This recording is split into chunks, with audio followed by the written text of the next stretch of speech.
ચલો આપણે હવે અહીંયા પ્રકરણ નંબર 4 ના પહેલા સ્વાધ્યાયના પ્રશ્ન અને ત્યારબાદ એનસીઈઆરટી એક્ઝામ પ્લાનના પ્રશ્ન કરીશું. સૌથી પહેલા આપણે સ્વાધ્યાયના પ્રશ્ન કરીશું. એ WhatsApp દ્વારા બધા પ્રશ્નોને જવાબ તમને મોકલેલા છે, માત્ર આપણે તેને ડિસ્કસ જ કરવાના છે. જો તેની અંદર પ્રકરણ નંબર 4 માં પહેલો પ્રશ્ન, સમાજમાં પ્રાણીની સ્વાસ્થ્ય તેના પહેલા બે કારણો આપેલા છે. વૈજ્ઞાનિક સમજૂતીઓ. એસટીડીનો અટકાવ વ્યક્તિના હાથમાં છે. એસટીડી જેવા રોગોનો અટકાવને ઈલાજ કરતા સારો છે, એવો પ્રશ્ન પણ પૂછી શકાય.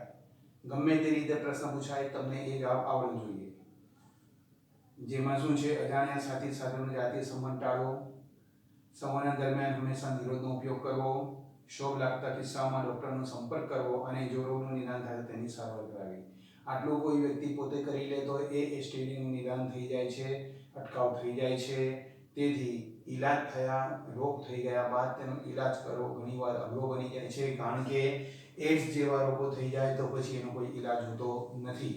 એટલે ઈલાજ કરતા અટકાવ સારું છે. ઘણા કિસ્સામાં ગર્ભધારણ દૂર કરવા પ્રેરિત ગર્ભપાત એમટીપી કરવામાં આવે છે. તો બીજો પ્રશ્ન, બીજું કારણ, સતત ગર્ભધારણ માતાના જીવન માટે નુકસાનકારક હોય તે પરિસ્થિતિમાં. જન્મ લેનાર બાળક ગંભીર ખોડખાપણ હોય તેવું જણાઈ આવે. હવે આધુનિક પદ્ધતિઓ છે જેના દ્વારા ગર્ભાશયમાં વિકાસ પામેલું બાળક કેવું છે તે જાણી શકાય છે. ગર્ભધારણ જ્યારે બળાત્કારનું પરિણામ હોય, જો અનિચ્છનીય ગર્ભધારણ કોઈ પણ ગર્ભ અવરોધકના નિષ્ફળ જવાને પરિણામે થયું હોય તો એવી છે બધી સ્થિતિમાં એ એમટીપી નો ઉપયોગ કરી શકાય છે.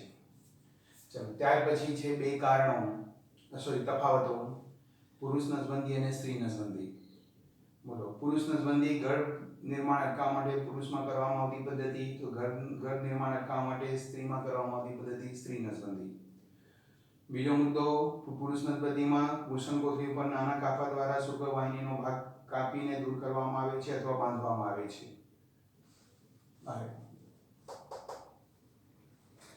સ્ત્રી નસબંધીમાં ઉદરમાં નાના કાપા દ્વારા અન્નવાહિનીનો ભાગ દૂર કરવામાં આવે છે અથવા બાંધી દેવામાં આવે છે. પુરુષ નસબંધીમાં શુક્રકોષોનો વહનનો અટકાવ થાય છે, સ્ત્રી નસબંધીમાં અંડકોષોના વહનનો અટકાવ થાય છે. ચલો, પાઠ્યપુસ્તકના એ જે સ્વાધ્યાયના પ્રશ્નો છે તે સ્વાધ્યાયના પ્રશ્નો. સમાજમાં પ્રાથમિક સ્વાસ્થ્યની અગત્ય જણાવો. એસટીડીના વહન માટે નિયંત્રણ, પ્રજનનને લગતા રોગ જેવા કે એસટીડી, પ્રજનન માર્ગનું કેન્સર વગેરેથી થતા મૃત્યુમાં ઘટાડો કરવો, વસ્તી વિસ્ફોટમાં નિયંત્રણ કરવું, સ્ત્રી અને પુરુષના પ્રાથમિક સ્વાસ્થ્યની અસર આવનારી પેઢી પર જોવા મળશે કે કેવી તેના માટે તેનું મહત્વ રહેલું છે. જો આ જે બધા પ્રશ્ન ને આ જે બધું જે એકદમ સરળ પ્રકારનું છે તે આપણે ઝડપથી લેતા જઈશું. જો બીજો પ્રશ્ન છે, વર્તમાન કે અત્યારની સ્થિતિમાં પ્રજનન સ્વાસ્થ્યના ઘટકો સૂચવો જે વિશિષ્ટ ધ્યાન કાળજી માંગે છે. વર્તમાન સમયમાં ખાસ ધ્યાન આપવાના જરૂર હોય તેવા પ્રાથમિક સ્વાસ્થ્યના પાસાઓ સૂચવો. અહીંયા પ્રશ્ન છે અલગ રીતે લખીને આપ્યો છે.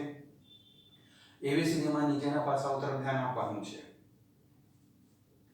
વ્યક્તિઓ શિક્ષિત કરવા 12 વર્ષની વયથી શરૂ કરીને પ્રજનનતંત્રમાં પ્રક્રિયાઓને સલામત અને જવાબદાર જાતીયતા અંગે માહિતી આપવી, જેથી જો એ 12 વર્ષના બાળકની ઉંમર જ્યારે સમજ શક્તિ શરૂ થાય ત્યાંથી જો એને એવી માહિતી આપેલી હોય તો તે કોઈ પણ પ્રકારના અપ્રચારથી દૂર રહે.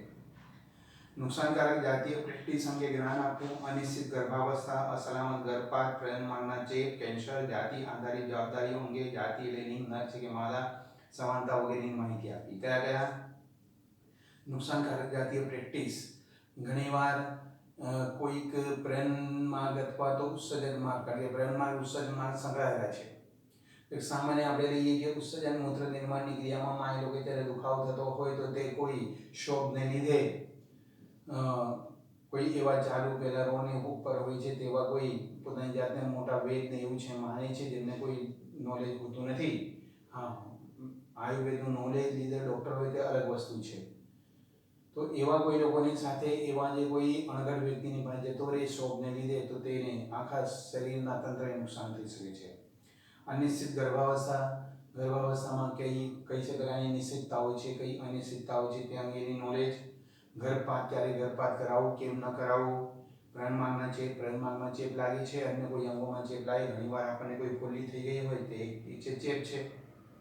પ્રાણમાર્ગમાં પણ એવો કોઈ ચેપ લાગી શકે છે, વધુ ગરમી, પરસેવા, ઋતુકીય ફેરફારો એવા છે લીધે એ સામાન્ય માહિતી. કેન્સર, અન્ય અંગોની પ્રાણમાર્ગમાં પણ કેન્સર થઈ શકે છે. જાતિ આધારિત જવાબદારીઓ, જાતિ અંગેની સમાનતા વગેરે, નર માદા, છોકરા છોકરીની સમાનતા, શું જવાબદારી હોય, કઈ રીતે સમાજમાં વર્તવું વગેરે. શિક્ષણનું યોગ્ય તંત્ર સ્થાપિત કરવું, સલાહ, રોગ, ઓળખ અને આયોજન, સ્વાસ્થ્ય સંબંધી પ્રશ્નો અંગે કાળજી, પૂર્ણ વસવાટ અને શક્ય તે બધી સેવાઓ આપવી. એટલે છે જો શું છે, શિક્ષણનું યોગ્ય તંત્રનું આયોજન કરવું તથા રોગ, ઓળખ, કોઈ પણ પ્રકારનો રોગ થયો છે તેની ઓળખ કરવી, આયોજન, સ્વાસ્થ્ય સંબંધી પ્રશ્નોની કાળજીપૂર્વક, પૂર્ણ વસવાટ એટલે કે જેમાં કોઈને એવું થઈ ગયું હોય કે પોતાના જીવનથી દૂર જતો રહ્યો હોય, ડિપ્રેશનમાં આવી ગયો, આવી સ્થિતિ એને ફરી પાછું યોગ્ય સ્થિતિમાં લાવતો એને કહેવાય પૂર્ણ વસવાટ. ગર્ભાવસ્થા દરમિયાન સ્ત્રીને સ્વાસ્થ્ય કાળજી, બાળ જન્મ દરમિયાન યોગ્ય સારવાર સુવિધાઓ પ્રાપ્ત કરવી, વસ્તી વધારાના નિયંત્રણ માટે યોગ્ય નિયમો અને કાર્ય વ્યક્તિઓ સહેલાઈથી પરવડી શકે તે રીતે કુટુંબ નિયોજન માટે આયોજન કરે તે બધી વ્યવસ્થાઓ. આ જે છે યોગ્ય એના પાસાઓ છે તેના પર ધ્યાન આપવું જોઈએ. ચલો ત્રીજો પ્રશ્ન છે, શાળામાં જાતીય શિક્ષણ જરૂરી છે, શા માટે? તો હા, કેમ? બાળકો જાતીયતા સંબંધી વિષયોની સમસ્યા અંગે મુગ્ધતા તબક્કે માહિતી મેળવી શકે. મુગ્ધતા તબક્કે એટલે બાલ્યાવસ્થાથી પૂર્ણ થઈને પુખ્ત અવસ્થામાં પ્રવેશતા હોય તે દરમિયાન બાળકોને તે અંગેની પૂરતી જાણકારી મળી શકે. ઋતુચક્ર સમસ્યા, અણુવાથી ગર્ભાવસ્થા, છોકરીઓમાં ઋતુચક્ર અંગેની સમસ્યા જેને અંગે મોટા ભાગે કોઈ પણ જગ્યાએ એને નોલેજ હોતું નથી. ગર્ભાવસ્થા આવી જાય તો ગર્ભાવસ્થાને કઈ રીતે આવી, કઈ રીતે અટકાવી શકાય વગેરે. અસલામત ગર્ભપાત કરવાનું તો ક્યાં, કોની પાસે કરાવવું, શું હોઈ શકે, કેટલા સમયમાં હોય છે તે. પ્રાણમાર્ગનો ચેપ, એડ્સ અને કેન્સર વિશેની જાણકારી પ્રાપ્ત કરવી. એટલે આ પ્રાથમિક માહિતી. ડિટેલ નોલેજ તો MBBS, MD, MS ડોક્ટરો કરતા હોય છે. પ્રાથમિક માહિતી જો સમાજમાં દરેક પાસે હોય તો શું થાય, આપણો સમાજ સ્વસ્થ બને. તેમની ઉંમરમાં દરમિયાન થતા શારીરિક ફેરફારોથી અવગત રહે. દેખીતી રીતે બાલ્યાવસ્થા પૂર્ણ કરીને પુખ્ત અવસ્થા હોય તો શરીરમાં જે ફેરફારો થાય છે તે અંગે તેમને જાણકારી હોવી જોઈએ. વ્યક્તિગત સ્વચ્છતા, તંદુરસ્ત ટેવો વગેરે એ કહેવાય. પ્રાણ અંગે વિશેષ જાગૃતતા, સલાહ તેમજ સ્વાસ્થ્ય સંબંધી કાર્ય મનુષ્યને પ્રજનન સ્વાસ્થ્ય મેળવવામાં મદદ કરે છે. તો આ બધા કારણોસર શાળામાં જાતીય શિક્ષણ હોવું આવશ્યક છે. ચોથો પ્રશ્ન, શું તમે માનો છો કે પ્રજનન સ્વાસ્થ્ય છેલ્લા 50 વર્ષમાં આપણા દેશમાં સુધારો જોવા મળે છે અથવા સુધારાના કેટલાક પાસાઓની તમે ચર્ચા કરી શકો છો? તો જુઓ, પ્રજનન સ્વાસ્થ્ય ભાગમાં સુધારો જોવા મળે છે. માતા અને બાળ મૃત્યુ દરનો દર ઘટ્યો છે. STDમાં વહેલું નિદાન અને યોગ્ય સારવાર થઈ રહી છે. વંદે યુવાનોને મદદ પ્રાપ્તિ થાય છે, એટલે કે સંતાન પ્રાપ્તિ માટે ART પદ્ધતિઓનો ઉપયોગ થઈ રહ્યો છે. કુટુંબ નિયોજન માટે વિવિધ પદ્ધતિઓની પ્રાપ્યતા વધી છે. માતા અને બાળ સ્વાસ્થ્ય સંભાળના કાર્યક્રમો થઈ રહ્યા છે. શાળાઓમાં જાતીય શિક્ષણની શરૂઆત થઈ ગઈ છે. આ શું છે? તો છેલ્લા 50 વર્ષમાં આપણા દેશમાં થયેલો સુધારો છે. વસ્તી વિસ્ફોટ માટે સૂચિત કારણો કયા છે? યોગ્ય તબીબી સુવિધાઓને કારણે સમગ્ર તથા મૃત્યુદરમાં ઝડપી ઘટાડો. બોલો શું થાય છે? મૃત્યુદરમાં ઝડપી ઘટાડો. એટલે પહેલા જેટલા પ્રમાણમાં મૃત્યુ પામતા હતા એના કરતાં ઓછા મૃત્યુ પામે છે. એટલે તે રહી જાય છે અને નવા ઉમેરાય છે તે તો ઉમેરાય છે. જેના કારણે શું થાય છે? વસ્તી વધે છે. ત્રણ વયની વ્યક્તિઓમાં સંખ્યામાં નોંધપાત્ર વધારો થતો જાય છે. હવે બોલો, આ જે છે નોંધપાત્ર વધારો થાય તેની સાથે અહીંયા એ પણ છે કરી શકાય કે જે છે મુદ્દો રહી ગયો છે, બાળ મૃત્યુ અને માતાનો મૃત્યુનો દર ઘટ્યો છે.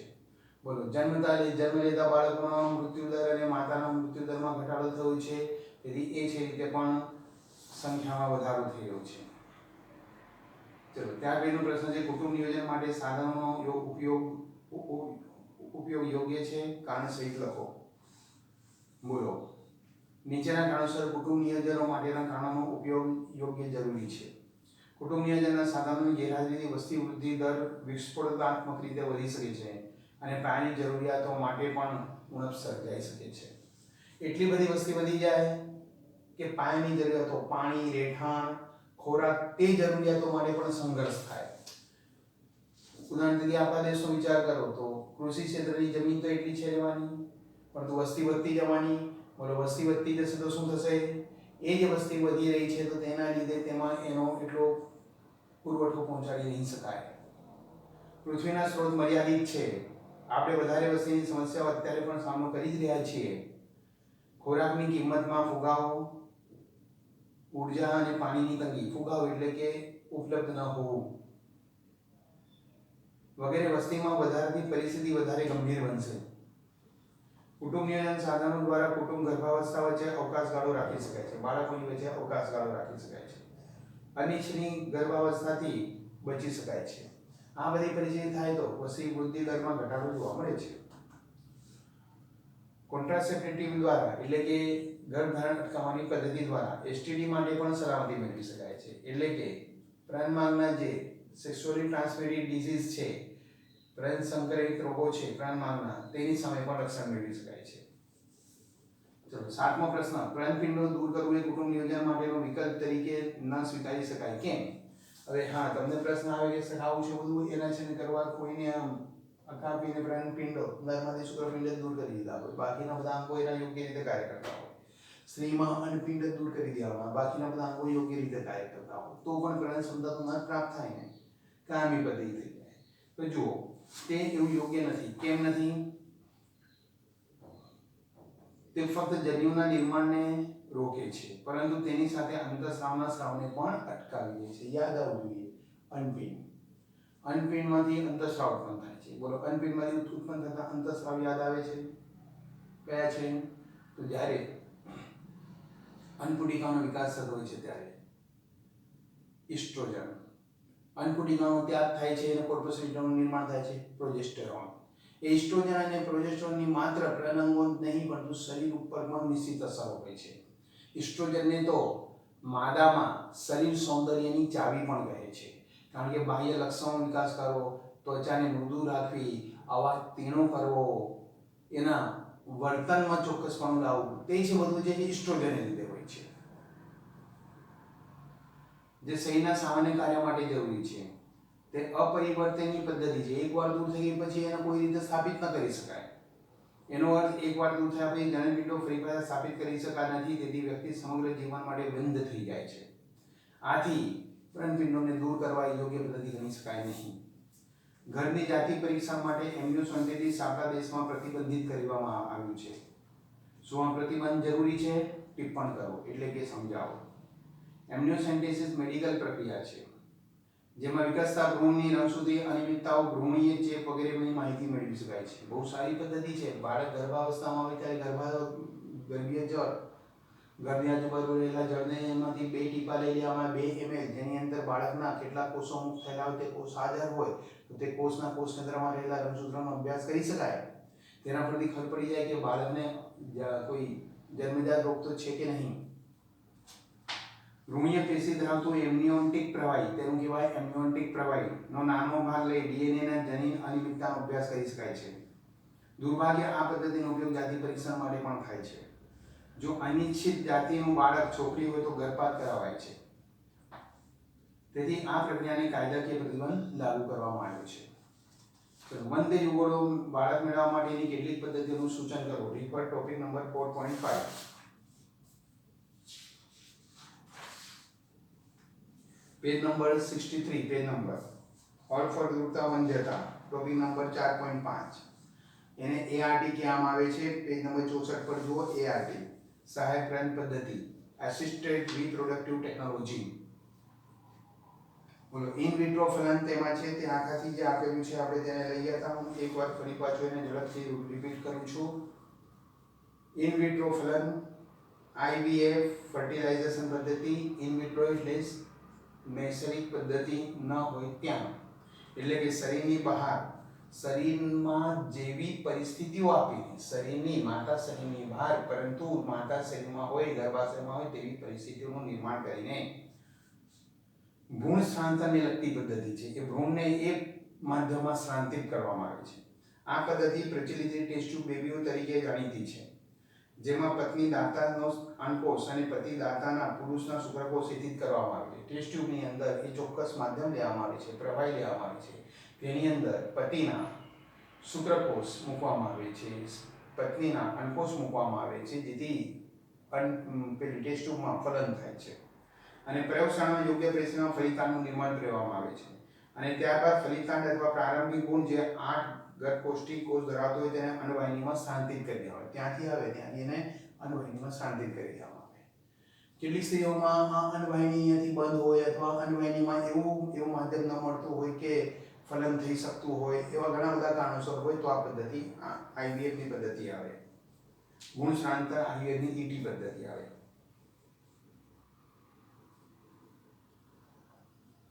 ગર્ભને સ્થાનાંતરિત કરવામાં આવે છે તેને કહેવાય અંતઃગર્ભાશય સ્થાનાંતર. જે સ્ત્રીઓમાં ગર્ભધારણના સમસ્યા હોય તેમના સહાયતા માટે ઇન વિવો ફલન શરીરમાંથી બનતા ગુણને સ્થાનાંતરણની ઉપયોગમાં લેશે. હવે આની વિરોધ ઇન વિવો સ્ત્રીમાં ફલન થઈ જતું હોય પરંતુ ગર્ભ સ્થાપન ન થતું હોય તો શું કરવામાં આવે? ફલન ત્યાં જ થવા દેવામાં આવે. જે ગર્ભ પ્રાપ્ત થાય તે ગર્ભને બીજી સ્ત્રીમાં સ્થાનાંતરિત કરવામાં આવે. એવી બીજી એક પદ્ધતિ છે. એવા કિસ્સામાં જ્યાં સ્ત્રીઓ અંડકોષ ઉત્પન્ન કરી શકતી ન હોય, હવે ત્રીજો મુદ્દો આવ્યો, સ્ત્રી અંડકોષ ઉત્પન્ન ન કરી શકતી હોય પરંતુ તે ફલન અને આગળના વિકાસ માટેનું પર્યાવરણ પૂરું પાડી શકે છે, તેમના માટે એક અન્ય પદ્ધતિ છે જેમાં દાતામાંથી અંડકોષ લઈ એ સ્ત્રીની અંડવાહિનીમાં સ્થાનાંતરિત કરવામાં આવે. તેને ગિફ્ટ કહેવામાં આવે. એક યુગલ છે, પતિ અને પત્ની. પત્નીમાં અંડકોષ ઉત્પન્ન થતા નથી તો શું કરવું? તો તે સ્ત્રીના કોઈ નજીકના સંબંધી પેલા એમને કેવા પર ના આવે, આખું લિસ્ટ તૈયાર કરવા, નજીકના સંબંધી તેમને બોલાવીને વાત કરવામાં આવે, બધાને એક સરખી સ્ત્રીઓને એક સરખી પરિસ્થિતિમાંથી પસાર કરવામાં આવે, બધાને એવું છે લેવામાં આવે કે તેમના અંડકોષ લઈ લીધા છે પરંતુ ડૉક્ટર ભાઈ કોઈ એકનું અંડકોષ લઈને શાંતિ કરે, ખબર જ ન પડે કે કોનું લીધું કોઈનું. ખબર હોય કે આ 10-15માંથી ગમે તેનું હશે. પ્રયોગશાળામાં ભ્રૂણ બનાવવાની એક અન્ય વિશેષ પદ્ધતિ આંતરકોષરસીય શુક્રાશય નિક્ષેપ છે, જેમાં શુક્રકોષને સીધો અંડકોષમાં દાખલ કરવામાં આવે છે.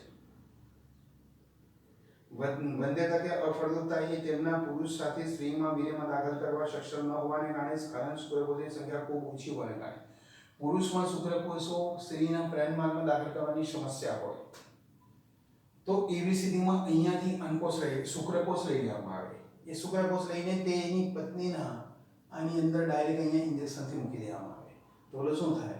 અહીંથી જે અંડકોષ મુક્ત થાય કે તરત જ તે વખતે અહીંયા જે શુક્રકોષ કર્યા છે તો ફલન થઈ જાય. એ જ યુગલ, એ જ પતિ, એ જ પત્ની, પણ તફાવત શું? પતિ દ્વારા શુક્રકોષ અંદર દાખલ નથી કરાયો પરંતુ પતિના શુક્રકોષો યોગ્ય પદ્ધતિથી સ્ત્રીની અંડવાહિનીમાં દાખલ કરીને ફલાણ કરાયું છે.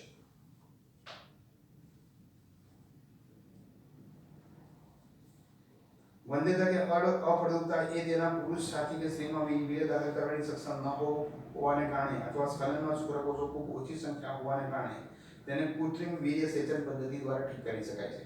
આ પદ્ધતિમાં વીર્યને પતિમાંથી અથવા સ્વસ્થ દાતામાંથી એકત્રિત કરી શકાય છે, જેને કૃત્રિમ રીતે સ્ત્રીના યોનિમાર્ગ અથવા ગર્ભાશયમાં દાખલ કરવામાં આવે છે, જેને IUI કહે છે, અંતઃગર્ભાશય વીર્ય સેચન.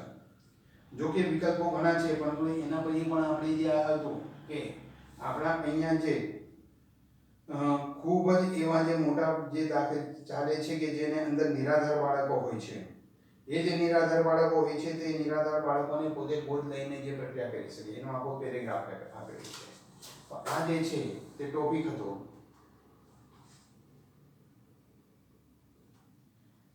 દસમો પ્રશ્ન, STD થી બચવા માટે કયા રક્ષણાત્મક પગલાં લેવા જોઈએ? ટોપિક નંબર 4.4 જાતીય સંક્રમિત ચેપ, બરોબર છે, એ જે એનાથી બચવા માટેના પગલાં તો એ 4.4 માં છેલ્લા 3 ટોપિક જો આપણે આને પહેલા પણ લઈ ગયા બોલો આનો જે પહેલાનો જે પ્રશ્ન હતો કયો તો કારણ વૈજ્ઞાનિક શબ્દો સમજૂતી આપો, STD નો અટકાવ વ્યક્તિના હાથમાં છે તેનો જે છે તેને તે જવાબ અહીંયા આવશે. ચલો આપેલા વિધાનો સાચા છે કે ખોટા તે છે ને સમજાવો.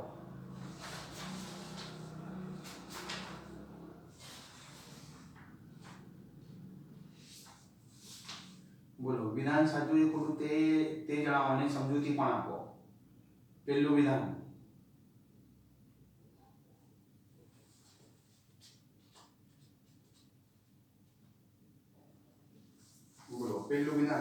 ગર્ભપાત સ્વયંભૂ પણ થઈ શકે છે. વિધાન સાચું છે. સ્ત્રી કોઈ જે છે, સ્ત્રી એને ગર્ભ ધારણ કરેલું છે, પરંતુ એ કોઈક માની લો કે ચાલતા પડી ગઈ, એને કોઈ રોગ થયો, મેલેરિયા જેવો, કોઈ દવા લેવામાં આવી, એવી કોઈ પરિસ્થિતિ છે, તો તે રીતે પણ એનો ગર્ભપાત થઈ શકે છે. ચલો, વંધ્યતાને જીવી શકે તેવું સક્ષમ, વંધ્યતાને જીવી શકે તેવું સક્ષમ બાળક પેદા કરવા માટે અસમર્થતા તરીકે વ્યાખ્યાયિત કરવામાં આવે છે અને હંમેશા સ્ત્રી છાતીમાં અસાધારણ ખામીઓ હોય છે. બોલો, વિધાન કેવું છે? વંધ્યતાની કે વ્યાખ્યામાં બોલો, આ છે ને વિધાન કેવું છે? વિધાન ખોટું છે. કેમ? અહીંયા શું છે? વંધ્યતાને જીવી શકે તેવું સક્ષમ બાળક પેદા કરવા માટે અસમર્થ. ના, જીવી શકે એવું નહીં, તે તો બાળક પેદા કરવા માટે અસમર્થ જ હોય છે. સાથે અહીંયા બીજો મુદ્દો પણ ખોટો છે કે હંમેશા સ્ત્રીને જવાબદાર, પુરુષ પણ જવાબદાર હોઈ શકે. માટે આ છે વિધાન કેવું છે? ખોટું છે. સી.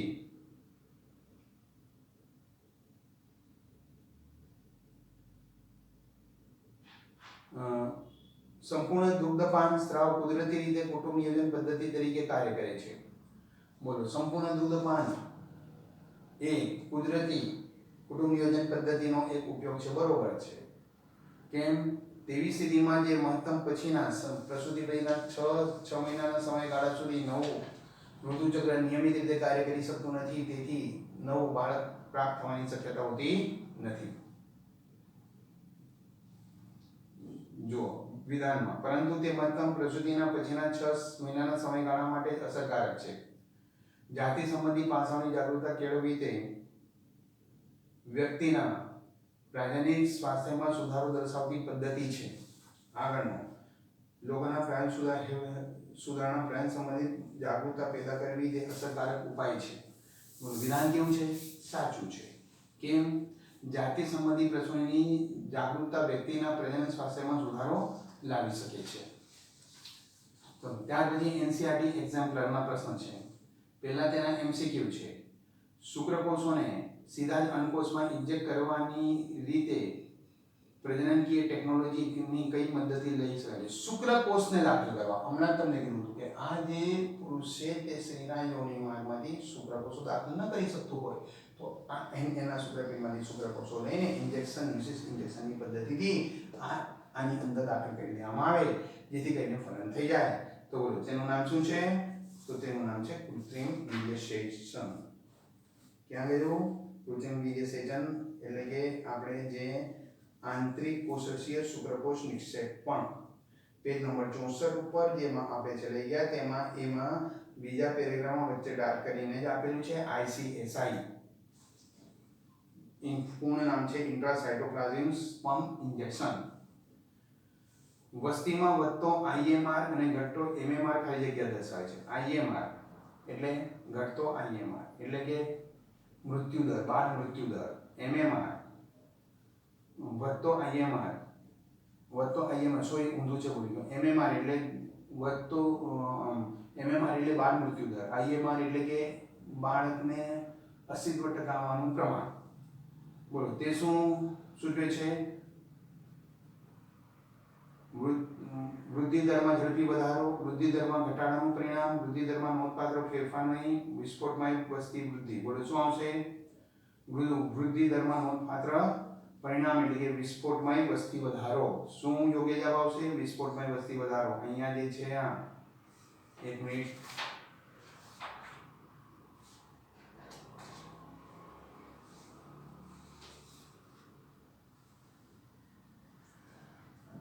IMR એટલે શું કીધું મેં તમને? કે ભૂલ કરી મેં. IMR એટલે શું? બાળ મૃત્યુ દર. બાળ મૃત્યુ દર વધે અને MMR ઘટે. જો અહીંયાથી ક્વેશ્ચન કન્ફ્યુઝન આવી શકે છે.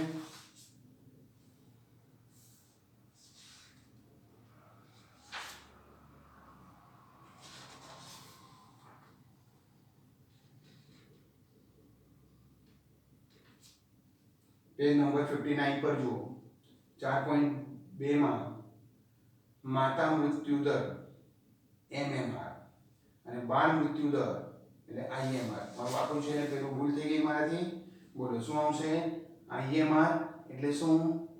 ઇન્ફન્ટ એટલે બાળ મૃત્યુ દર. એ છે શું છે વધે, અને MMR ઘટે. MMR એટલે બાળકની માતા એવી રહી જાય છે, પરંતુ બાળકો મૃત્યુ પામે છે. તો બોલો શું થાય છે? વસ્તીમાં કોઈ ફેરફાર થશે નહીં, કારણ કે નવા આવતા બાળકો ઘટી રહ્યા છે. અને NCERT એક્ઝામ બીટના પ્રશ્ન કહેવાય, થોડુંક બદલીને પૂછે.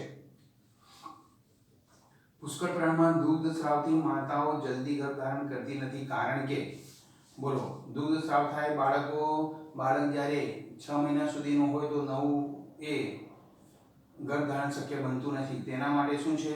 તો હમણાં કીધું હતું કે તેમાં તે સમયે અંતઃસ્રાવના પ્રમાણમાં અનિયમિતતા સર્જાઈ ગઈ હોય, જેથી બોલો જવાબ આવશે શું? ગોનેડોટ્રોપિન ઘટાડાથી, દબાઈ જવાથી, સુસુપ્તાવાથી. ગોનેડોટ્રોપિન એટલે કોણ? FSH અને LH.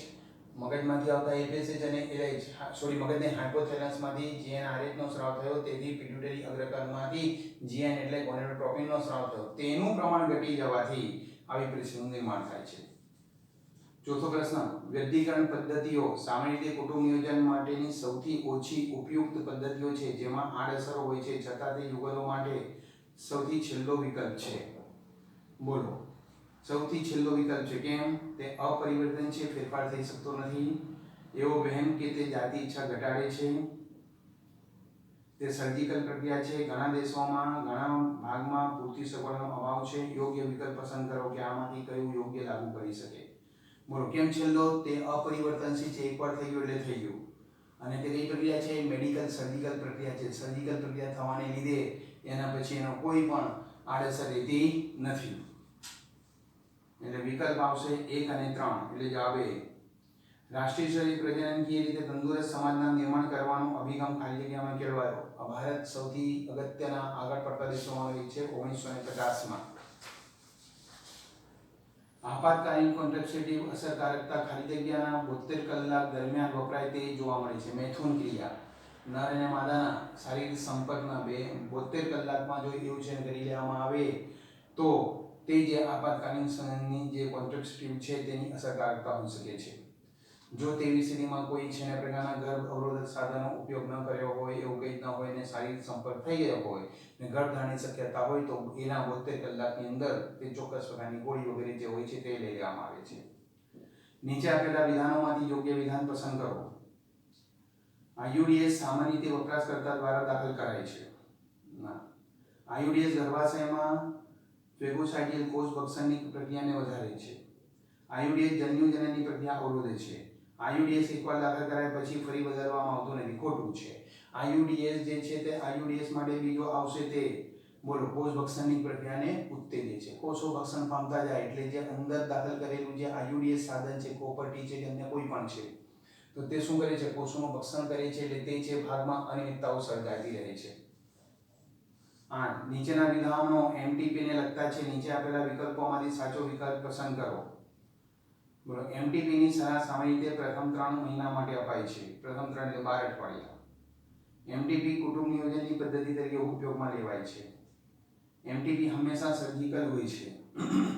MTP નિષ્ણાત તબીબી સહાયની મદદની જરૂર છે. બરોબર છે. પહેલું અને ચોથું એટલે જવાબ આવશે C. નીચે સૂચવેલા જાતિ રીતે વહન પામતા રોગોમાંથી કોઈ એક શોધો જે પ્રજનન અંગને અસર કરતો નથી. એડ્સ એ એવો રોગ છે તે જાતીય અંગોમાંથી પ્રસરે છે, જાતીય સંપર્કથી પ્રસરે છે, પરંતુ તેની અંદર તે વ્યક્તિની દર્દીની રોગ પ્રતિકારક ક્ષમતા નાશ પામે છે. બાકીના બધા છે તેની અંદર શું છે? તો પ્રજનન અંગો પર અસર થાય છે. બાકીના પણ પ્રજનન અંગોથી ફેલાય છે, પરંતુ પ્રજનન અંગો પર અસર કરે છે. એડ્સમાં દર્દીની રોગ પ્રતિકારક ક્ષમતામાં ઘટાડો થઈ જાય છે. નિરોધ સૌથી વધારે જાણીતું કુટુંબ નિયોજન માટેનું સાધન નીચેના કારણોસર છે. તે વીર્ય ત્યાગનો અસરકારક અવરોધક છે. બરોબર છે. તે મૈથુન ક્રિયામાં 8 ખીલી અવરોધક નથી. બરોબર છે. તેનાથી મૈથુન ક્રિયામાં કોઈ 8 ખીલી અવરોધ નથી થતું. તે એસિડનું જોખમ ઘટાડે છે. બરોબર છે. ડી ઉપરના તમામ. બરોબર છે. જવાબ ડી ઉપરના તમામ. ઝિફ્ટ કાર્યપદ્ધતિ માટે યોગ્ય વિકલ્પ પસંદ કરો. જો અહીંયાથી બે છે, ગિફ્ટ અને ઝિફ્ટ. તો આપણે અહીંયાથી જે લઈ ગયા છીએ બોલો તે પદ્ધતિમાં પેજ નંબર તમારા પુસ્તકના પેજ નંબર 64 પર ગિફ્ટ પદ્ધતિ આપેલી છે. ગિફ્ટ શું છે? તો અંકોશ ને શેની અણવાહિનીમાં સ્થાનાંતરિત કરવું તો તેનું નામ છે ગિફ્ટ. ગેમીટ. જી એટલે ગેમીટ. અંકોશનું ગિફ્ટ કરવામાં આવે છે. જો અહીંયાથી બધા કન્ફ્યુઝ થઈ જાય છે. પેજ નંબર 64 પર નો ત્રીજો પેરેગ્રાફ. એવા કિસ્સામાં જ્યાં સ્ત્રી અંકુશ ઉત્પન્ન કરી શકતું ન હોય પરંતુ તે ફલન આગળના વિકાસ માટે યોગ્ય પર્યાવરણ પૂરું પાડી શકતી હોય તો એક પદ્ધતિ જેમાં દાતામાંથી અંકુશ લઈને સ્ત્રીની અનવાયનીમાં મેં તમને કીધું સ્ત્રીની કોઈ નજીકના સંબંધીમાંથી અંકુશ લઈને સ્ત્રીની અનવાયનીમાં દાખલ કરવામાં આવે તો તે પદ્ધતિનું નામ ગિફ્ટ જી ગેમેટ્સ. અહીંયા જે પદ્ધતિ આપી છે તે ગિફ્ટને ઝિફ્ટ આપેલી છે. ઝિફ્ટ એટલે ઝાયગોટ એટલે યુગ્મનજ. માદા દાતા પાસેથી એ લેવાયેલા અંકુશને ફેલોપિયન નલિકામાં ના માદા દાતા પાસેથી લો તેને ગિફ્ટ કહેવાય. ફેલોપિયન નલિકામાં ફલિતાન માદા દાતા પાસેથી ફલિતાન લઈ ફેલોપિયન નલિકામાં બરોબર છે. માદા દાતામાંથી ઝાયગોટને લઈને આપવામાં આવે છે એટલે એનું નામ ઝિફ્ટ. માદા દાતા પાસેથી ફલિતાન લઈ ગર્ભાશય ના માદા દાતા પાસેથી અંકુશ લઈ ગર્ભાશય નહીં. શું છે ઝાયગોટને અનવાહિનીમાં દાખલ કરી દેવામાં આવે એ ઝાયગોટને ફલિતાનને અનવાહિનીમાં દાખલ કરવા તેનું નામ ઝિફ્ટ. ચલો કુટુંબ નિયોજન પદ્ધતિમાં સ્થાયી સર્જિકલ પદ્ધતિ આમાંથી કઈ છે? વાસેક્ટોમી. ઓવરીક્ટોમી એટલે શું? ઓવરી એટલે અનવાહિનીને કાપીને દૂર કરવી તે યોગ્ય નથી. હિસ્ટ્રેક્ટોમી એવી એક છે પદ્ધતિ. કેસ્ટ્રેક્શન એ પણ એવી છે પદ્ધતિ છે. આપણે અહીંયાથી જો આ બાકીની ત્રણ પદ્ધતિ તમને ખબર નથી, એક જ પદ્ધતિ ખબર છે. આવા ઘણા પ્રશ્ન નીટમાં આવી શકે જેમાં ઘણા બધા એવા શબ્દો હોય તમને ખબર ન હોય પરંતુ એક શબ્દ એવો તમને ખબર હોય તે પસંદ કરવાનો હોય છે. ડાયાફ્રામ કુટુંબ નિયોજનના સ્ત્રીઓ દ્વારા વપરાતું સાધન છે. નીચે આપેલા વિધાનોમાંથી યોગ્ય વિકલ્પ પસંદ કરો. તે ગર્ભાશયમાં દાખલ કરવામાં આવે છે. તે યોનિમુખ વિસ્તારને આવરી લે તે મૂકવામાં આવે છે. કોને આવરી લે છે? યોનિમુખ વિસ્તારને. તેઓ શુક્રકોષના પ્રવેશ સામે ભૌતિક અવરોધ ઉત્પન્ન કરે છે. તે સ્પર્મિસિડલ એજન્ટ તરીકે વર્તે છે. સ્પર્મિસિડલ એજન્ટ એટલે સ્પર્મ એટલે શુક્રકોષો. શુક્રકોષોનો નાશ કરવો એવું નહીં. એટલે જો જવાબ આવશે 2 અને 3 એટલે જવાબ બનશે સી.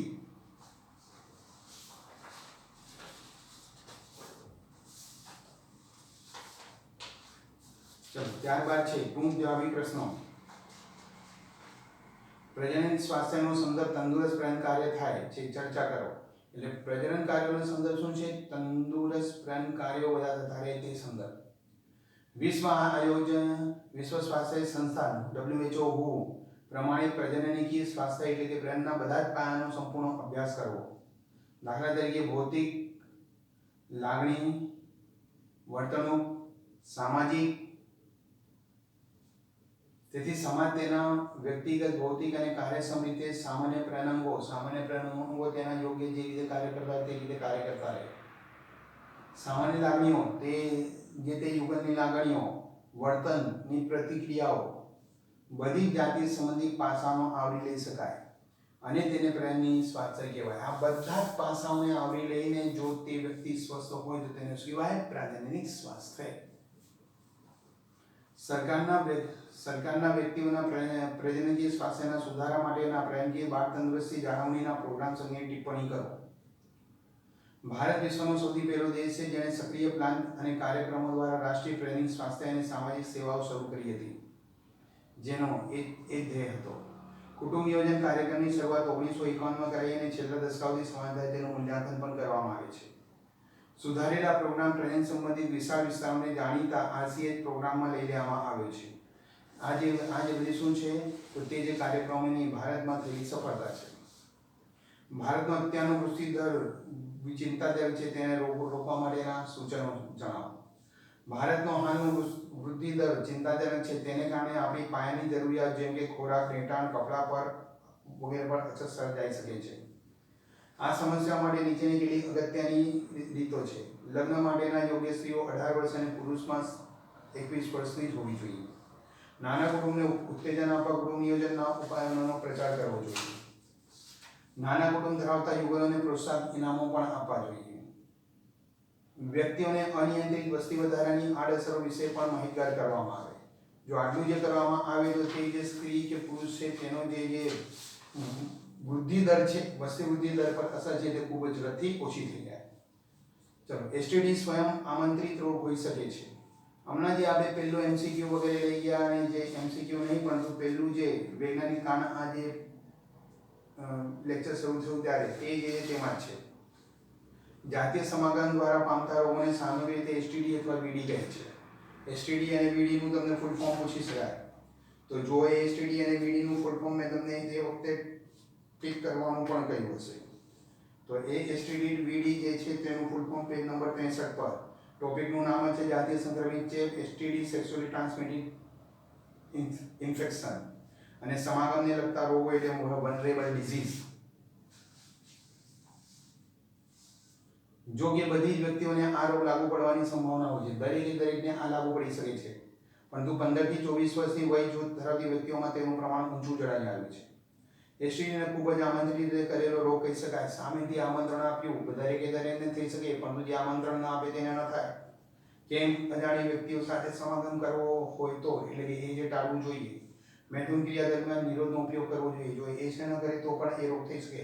શંકા હોય તો નિષ્ણાત તબીબ પાસે જવું જોઈએ અને રોગ નિદાન થાય તો સંપૂર્ણ સારવાર લેવી જોઈએ, જે શોખ વગેરેને લીધે શરમને લીધે કરતા નથી. પાંચમું, પ્રજનન સંબંધી ઘટનાઓનું યોગ્ય સૂચન કરો જેમાં શાળા સ્તરે માર્ગદર્શન થઈ શકે. આ પણ આપણે આગળ લઈ ગયા છીએ. જાતીય શિક્ષણને શાળા સ્તરે સમાજની જાતીયતા સંબંધિત ખોટી ધારણાઓથી મુક્ત કરી શકાય. છોકરા છોકરીઓ જ્યારે વિકાસના તબક્કામાં 7મા 8મા ધોરણમાં જે 12 13 14 તો તેમના વિચારોમાં કંઈક વિકૃતિ જેવું આવી જતું હોય છે સમાજના વર્તનને લીધે, તો તે ના આવી શકે. પ્રજનન અંગે સલામત સ્વાસ્થ્ય જાતીય ગતિવિધિઓ અને એસટીડીની જાણકારી પ્રાપ્ત થઈ શકે. એસટીડીની જાણકારી કે ભાઈ બીજા અંગોમાં જે રીતે ચેપ લાગે છે અને રોગ થઈ શકે છે તેમ પ્રજનન અંગોમાં પણ થઈ શકે. એટલે થઈ ગયું તો ડૉક્ટરની પાસે જવું એ છે જુદી વસ્તુ છે. કોઈને કહેવું નહીં, પણ ડૉક્ટરની પાસે જઈને એનું નિદાન અને સારવાર કરાવવી જરૂરી છે. અનિયંત્રિત વસ્તી વૃદ્ધિનો સમસ્યા અંગે જાગૃતતા. સામાજિક દૂષણો આપણા સમાજમાં છે. સ્ત્રીઓ પ્રત્યે ભેદભાવ કરતું વર્તન વગેરે છે. મેં જોયું છે કે અહીંયા લોકડાઉનમાં પેલી લેડી ઓફિસર સીટી વગાડતી જ રહે છે ને બરાડા પાડતી રહે છે, કોઈ છે ધ્યાન નથી આપતો, પરંતુ પોલીસ જેન્ટ્સ ઓફિસર આવી જાય છે, બધા દોડવા માંડે છે. જાતિતાને લગતા ગુનાઓ માટે જાણકારી આપવી. વ્યક્તિઓને જન્મ નિયમન માટેના વિકલ્પો માટે શિક્ષિત કરવા. એને શિક્ષિત કરવા કે ભાઈ બાળકનો જન્મ ક્યારે થાય, તમારે યોગ્ય રીતે તમે આર્થિક રીતે સફળ હો ત્યારે, તમે યોગ્ય રીતે માનસિક રીતે તૈયાર હો, તમે યોગ્ય રીતે શારીરિક રીતે તૈયાર હો. ગર્ભવતી માતાની કાળજી, કારણ કે ગર્ભધારણ થાય તો માતા અને બાળક બંનેની કાળજી લેવી પડે છે. માતા બાળકમાં સ્વાસ્થ્ય વગેરેની જાણકારી, તેના માટે પ્રજનન સંબંધી શાળા સ્તરથી એને માહિતી આપી દેવી જોઈએ. એઆરટી સહાયક પ્રજનન પદ્ધતિ. બોલો એઆરટી નું ફૂલ ફોર્મ શું? તો પેજ નંબર 64 પર મેં ટિક કરાવ્યું છે. તેમણે પણ ડાર્ક આપેલું છે. સહાયક પ્રજનન પદ્ધતિ એસિસ્ટેડ રિપ્રોડક્ટિવ ટેકનોલોજીસ.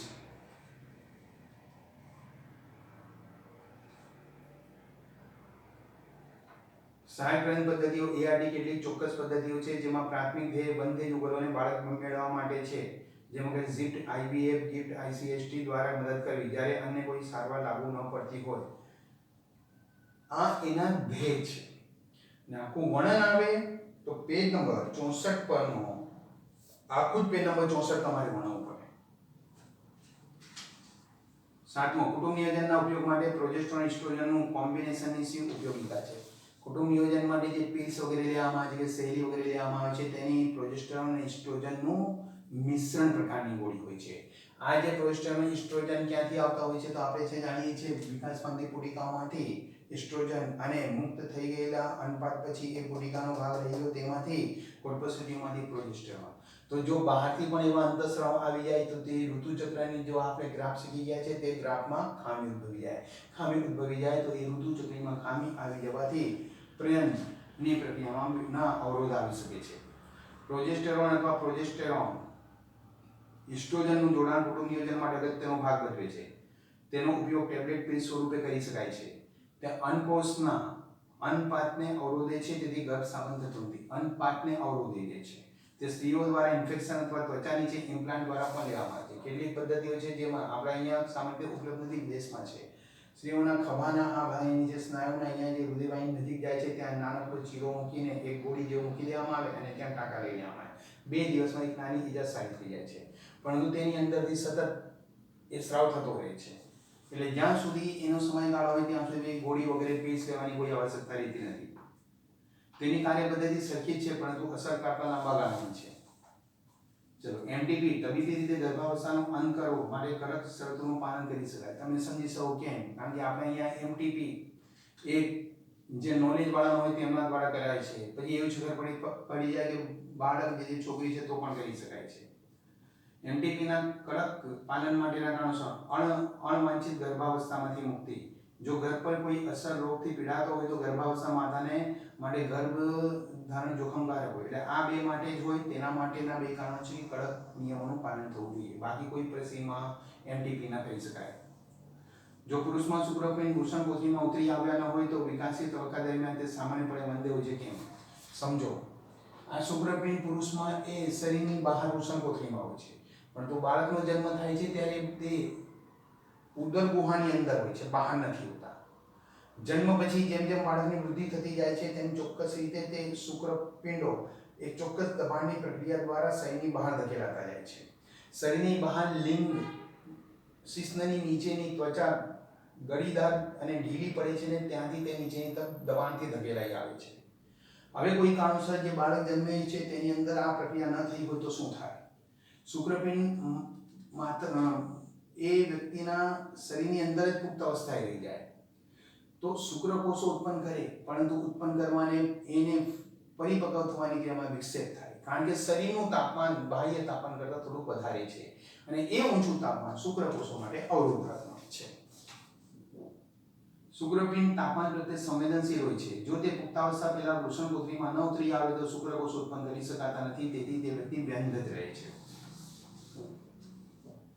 કુટુંબ નિયોજન પદ્ધતિ માટે લેક્ટેશનલ એનેલિયા સ્તનપાનના બે ફાયદા જણાવો. બોલો, સ્તનપાનના સમયમાં આપણે છેલ્લે થઈ ગયા તે કુટુંબ નિયોજનની એક પદ્ધતિ તરીકે વર્તે છે. જો માતા સંપૂર્ણપણે સ્તનપાન કરાવતી હોય તો અંડકોષ ઉત્પન્ન કરી શકાતા નથી. ગર્ભ રહેવાની શક્યતા નહીવત હોય છે.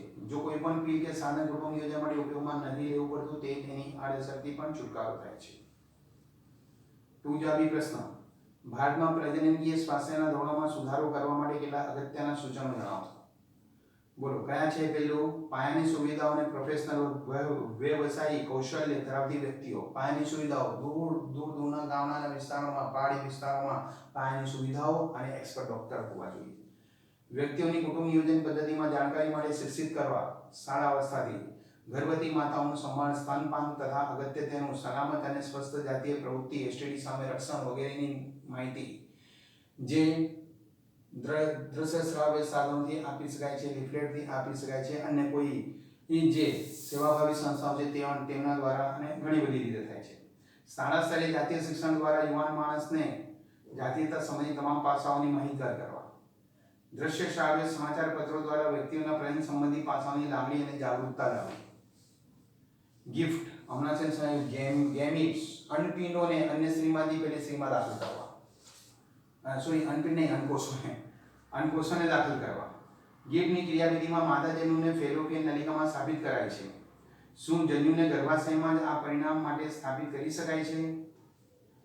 ગિફ્ટની ક્રિયાવિધિમાં માતા જન્યુને ફેલોપિયન નલિકામાં વહન કરાવાય છે. જન્યુના આ જ પરિણામ માટે ગર્ભાશયમાં સ્થાપિત ન કરી શકાય કારણ કે ગર્ભાશયનું વાતાવરણ જન્યુમાં ટકી શકતા નથી. માત્ર અંડવાહિનીનું વાતાવરણ એવું છે કે જ્યાં તે ટકી શકે છે અને ફલન થઈ શકે છે. જો તેમને સીધા ગર્ભાશયમાં દાખલ કરે તો તેઓનું વિઘટન અને કોષીય ભક્ષણ થઈ જાય છે. પરિણામે જીવન ફલિતાનું નિર્માણ થઈ શકતું નથી. કોપર આયન મુક્ત કરતા આઈયુડી નોન મેડિકેટેડ પદ્ધતિઓમાં સૌથી કાર્યક્ષમ છે. કેમ? આઈયુડીએસ ઇન્ટ્રાયુટેરિયન ડિવાઇસ ગર્ભાશયમાં યોનિમાર્ગ દ્વારા મુકાય છે, જેને હાલમાં નોન મેડિકેટેડ આઈયુડીએસ, કોપર આયન સ્રાવી આઈયુડીએસ અને અંતરસ્રાવ મુકતા આઈયુડીએસ તરીકે છે. સીયુ એટલે કોપર આયન. કોપર આયન આઈયુડીએસ નો એક અસરકારક પદ્ધતિ છે કારણ કે કોપર આયન શુક્રકોષની ગતિશીલતાને અવરોધે છે અને ફલન ક્ષમતામાં ઘટાડો કરે છે. તે ગર્ભાશયમાં શુક્રકોષનું કોષીય ભક્ષણ કરી નાખે છે. ગતિશીલતા ઘટાડી દે, ફલન ક્ષમતા ઘટે. સાથે સાથે જે ગર્ભાશયમાં શુક્રકોષનું ભક્ષણ પણ કરી દે, નવા આવતા શુક્રકોષનું ભક્ષણ પણ કરી દે. તે સૌથી સલામત, અસરકારક, સુવિધાજનક અને ઓછું ખર્ચાળ પ્રતિવર્તી જ્યારે બાળકની જરૂર હોય ત્યારે તેને બહાર કાઢી લેવામાં આવે છે. તે કોઈ સિન્થેટિક આડઅસર નથી અને સ્થાન પર ધરાવતી માતાઓ દ્વારા પણ ઉપયોગમાં લઈ શકે, દરેકે તેનો ઉપયોગ કરી શકે છે. ભારતમાં વસ્તી વિસ્ફોટ માટેના યોગ્ય શક્ય કારણો કયા છે?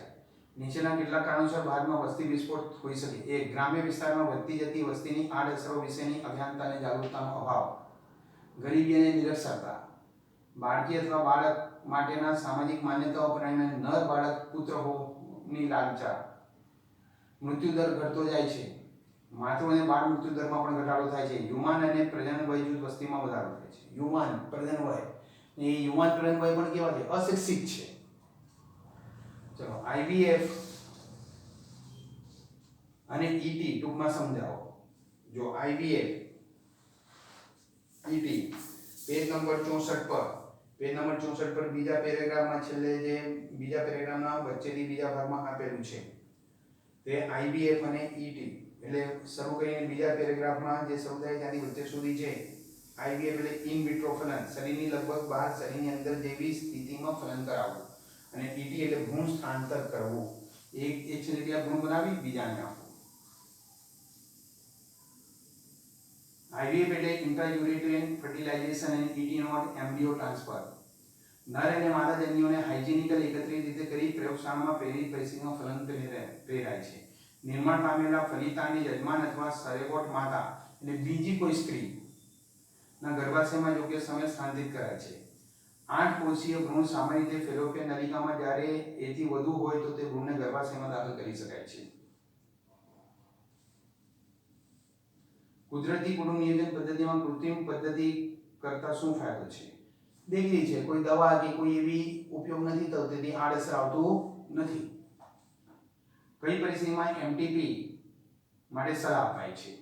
અનિચ્છિત ગર્ભાશયને દૂર કરવા MTP નો ઉપયોગ થાય છે. જો ભ્રૂણ કોઈ અસાધ્ય રોગથી પીડાતો હોય અને ગર્ભાશય માતાને ભ્રૂણ માટે હાનિકારક હોય તો તે ત્યારે વિચારી શકાય છે. ચલો, આદર્શ કુટુંબ નિયોજન સાધન લક્ષણો સહેલાઈથી મળતા હોવા જોઈએ. અસરકારક પ્રતિવર્તી કોઈ આડઅસર ન ધરાવતા હોવા જોઈએ. જાતિ ઈચ્છા પર અવરોધાત્મક ન હોવા જોઈએ. ઉપયોગ કરનારને અનુકૂળ હોવા જોઈએ.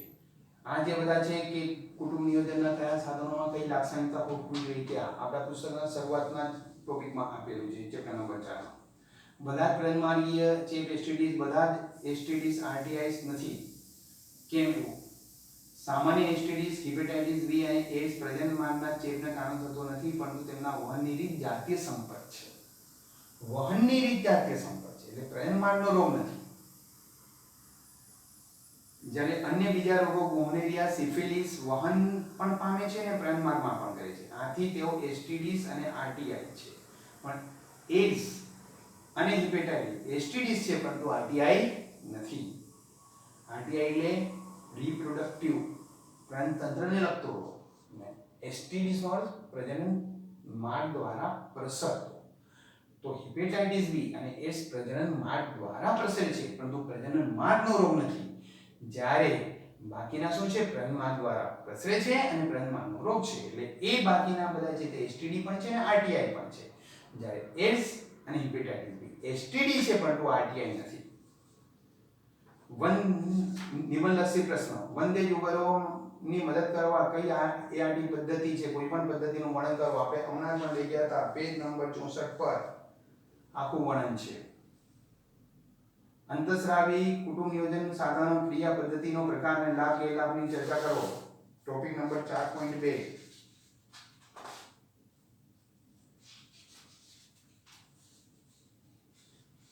4.2 છે. તેની અંદર 4.2 માં ક્યાંથી અવરોધન બિનઅસરકારક IUDs 68, હા, પેજ નંબર 69 પરના બે પેરેગ્રાફ છે તે આખું પેજ નંબર 69.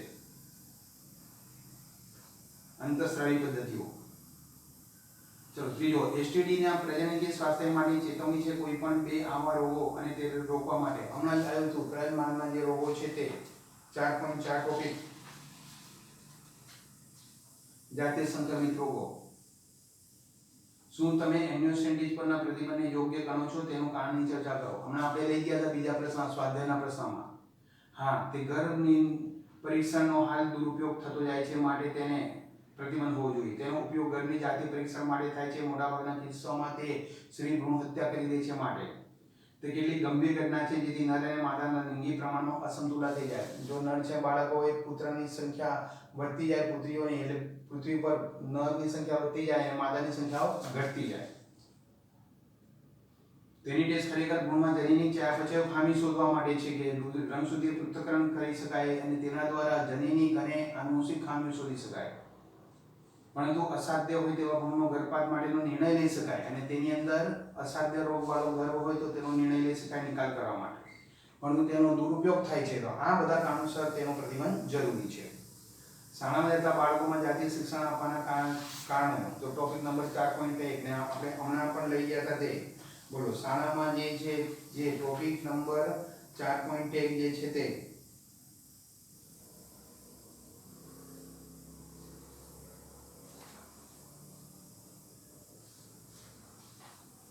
આનો બધો પ્રશ્ન તેની અંદર જે આવી ગયું છે. તો જુઓ આ જે હતું તે પ્રકરણ નંબર 4 ના પ્રશ્ન. નેક્સ્ટ લેક્ચરમાં આપણે પ્રકરણ નંબર 5 થી શરૂઆત કરીશું.